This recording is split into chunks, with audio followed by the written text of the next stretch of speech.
In the small town of Ravenswood, nestled in the heart of the forest, stood an old mansion that had been abandoned for decades. The townsfolk avoided the mansion, whispering tales of strange occurrences and unexplained noises that echoed through its empty halls. They called it the Whispering Mansion, and no one dared to venture near it. But I, a curious and adventurous soul, had always been drawn to the mysterious and the unknown.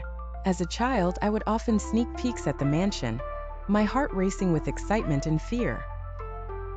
One stormy night, I decided to explore the mansion, despite the warnings from my parents and the townsfolk.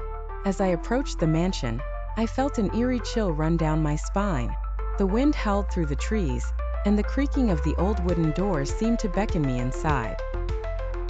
I pushed open the creaking door and stepped into the darkness. The air inside was thick with dust and decay, and I could hear the whispers of the wind rustling through the cobwebs. I fumbled for my flashlight, but it was dead. Suddenly, I heard footsteps echoing down the hallway. Heavy footsteps, like someone was walking towards me. I tried to call out, but my voice was lost in the howling wind. The footsteps grew louder, and I saw a figure emerge from the shadows. It was a woman in a long flowing gown, her face pale and gaunt. Her eyes seemed to bore into mine, and I felt a chill run down my spine. As we stood there, frozen in fear, I saw more figures emerge from the shadows. A group of ghostly apparitions, each with their own story of sorrow and tragedy.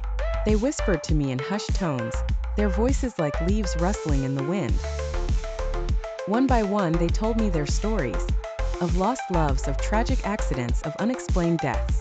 Each tale was more chilling than the last, and I felt myself becoming trapped in a web of darkness and despair. But as I listened to their stories, I began to sense that there was something more sinister lurking beneath the surface. A malevolent force that drove these spirits to haunt the mansion, reliving their own personal tragedies over and over. Suddenly, the lights flickered back to life, and I saw a figure standing before me. It was an old man with a twisted grin on his face. He introduced himself as Malcolm, the former owner of the mansion. "Welcome to my home," he said in a gravelly voice. "You see, this mansion has a dark history, a history of love, loss, and tragedy. But there's something more sinister at work here, a malevolent force that feeds on fear and suffering."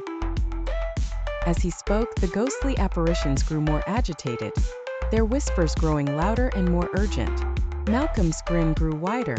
"You see, this force is what drives them to haunt this place, to relive their own personal tragedies over and over, and you're caught in its web now." I tried to flee, but it was too late.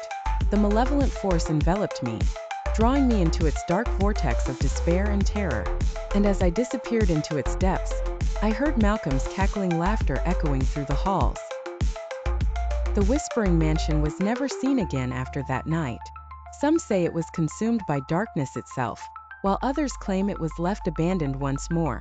But those who lived in Ravenswood knew that on certain stormy nights, they could still hear whispers echoing through its empty halls.